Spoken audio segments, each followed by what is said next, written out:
Damir Šodan. Zagajevski na Tinosu. Na pjesničkom festivalu na grčkom otoku Tinosu pokazao sam Adamu Zagajevskom knjigu koju sam nezakonito otuđio iz jedne knjižare još kao student, Putovati u Lavov, staro srpsko izdanje njegove slavne zbirke u prijevodu Petra Vujčića. Zamolio sam ga za posvetu, a on se samo nasmiješio, da bi onda 3 dana držao knjigu u svojoj hotelskoj sobi, tako da su moja očekivanja iz sata u sat progresivno rasla, iako sam pomišljao da je možda i zaboravio na nju.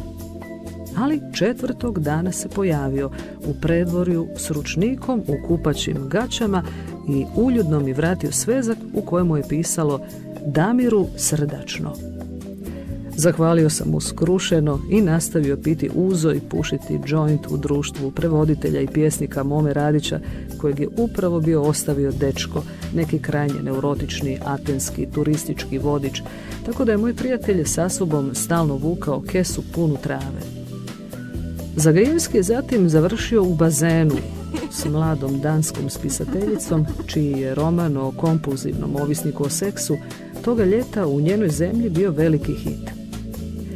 Nakon nekog vremena vratio se na recepciju po ključ i dok je tamo čekao, iz kupaćih mu se po sjajnim hotelskim pločicama iscijedila omanja lokva vode.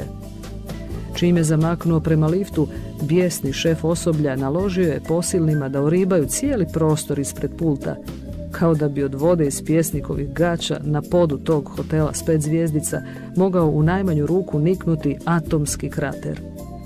Rekao sam, eto, zbog ovoga će mu sada sigurno promaknuti Nobel. Ne brini, kazao je Moma, za takvo nešto on je naprosto previše velik pesnik.